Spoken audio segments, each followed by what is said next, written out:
लोग जानते हैं कि क्षमा सो बिटी उस भुजंग को जिसके पास करल हो।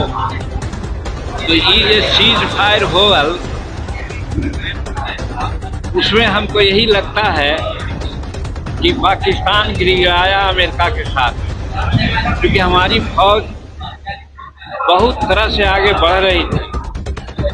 और हम कल भी बोले थे कि बहुत दिन का मामला नहीं था, एक सप्ताह लड़ाई चलती, पाकिस्तान से जो हर वक्त झगड़ा चलती है टूटू मैमा का, सब मिट जाता है। लेकिन विश्व बिरादरी का मामला है, जब अमेरिका से वो गड़बड़ाया, गिड़गिड़ाया, तो अमेरिका लोगों ने सजेशन दिया कि एक बार मान लीजिए। तो वही है, प्रधानमंत्री जी ने और यहाँ के सेना ने उस बात को मानते हुए सीज फायर पर विचार कर लिया। लेकिन उसके बाद भी कुछ हरकतें आई तो उसको जवाब दिया गया, लेकिन उसमें कुछ शर्त है।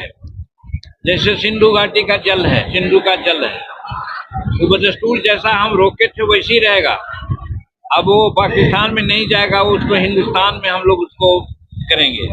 उसी प्रकार से अनेक समझौता ऐसे है जो पहले था, उसको हम लोग जो रिवाइज किया है वही समझौता डिवीजन में ही रहेगा, जिससे कि पाकिस्तान को बहुत फायदा होता था, वो फायदा उसको नहीं मिलेगा। कहने का मतलब है कि जो सीज फायर नरेंद्र मोदी जी ने किया, हमारे सेना ने किया, वो अपने शर्त पर किया है, तो ये महानता है।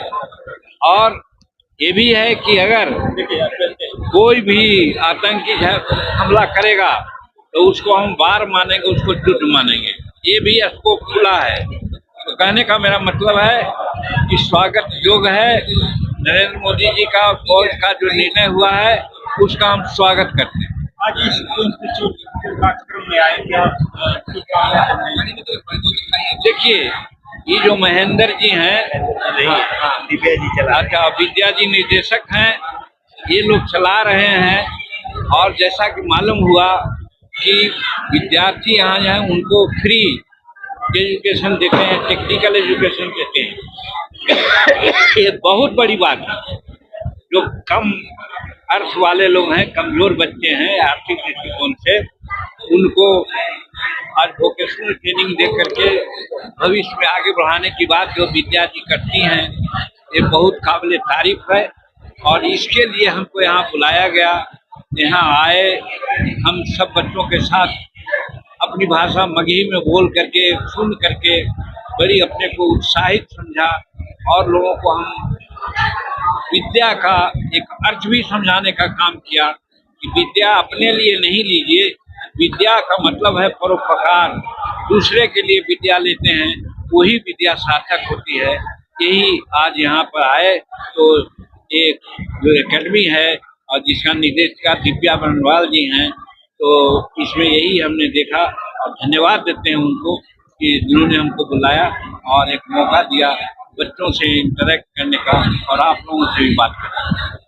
ये था कि हम गया में 50 बच्चों को जो हमारे माहिर ग्रुप से जुड़ेंगे उन्हें फ्री एजुकेशन दे, क्योंकि बहुत सारे ऐसे हमारे बच्चे हैं गया में जो बहुत ही होनहार हैं, लेकिन आर्थिक स्थिति की वजह से वो आगे पढ़ नहीं पा रहे। तो हम लोगों का एक था कि मतलब बच्चों को एक अच्छा प्लेटफॉर्म मिले, अच्छी टीचर्स मिले, फ्री एजुकेशन मिले, जिससे वो भविष्य में कुछ अच्छा कर सकते हैं। के लिए भी कुछ है जो 50 बच्चे एग्जाम देंगे या नहीं, उनके लिए कोई भी फीस नहीं है, उनके लिए फ्री एजुकेशन है। वो बच्चे वही होंगे जो बहुत ही मेधावी बच्चे होंगे, उनका सिलेक्शन होगा और फिर हम उन्हें कहते हैं कि एडमिशन दे के नीट और जेईई की खुद ही देंगे। आगे महेंद्र अकेडमी के लिए क्या लक्ष्य रहेगा, आगे क्या? हमारा लक्ष्य यही है कि हम गरीब बच्चों को और जो होनहार बच्चे हैं उन्हें कहते हैं कि एक मौका दें कि मतलब वो अपना भविष्य उज्जवल कर सके और हमारे देश का नाम रोशन करें। मैं दिव्या बनवाल, महेंद्र अकेडमी की डायरेक्टर हूँ।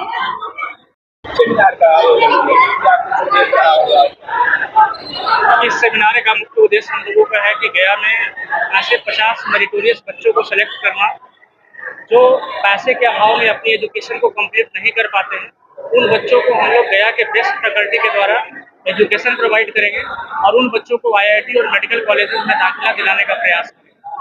साथ ही साथ गया में एजुकेशन सिस्टम में एक रिवोल्यूशन लाने का काम करेंगे हम लोग, ताकि कम से कम फी में, मिनिमम फी गारंटी में बेस्ट टीचर के द्वारा अच्छा एजुकेशन देकर विभिन्न क्षेत्रों में बच्चे नाम रोशन करें, ताकि हमारा गया का नाम रोशन हो, बिहार का नाम रोशन हो।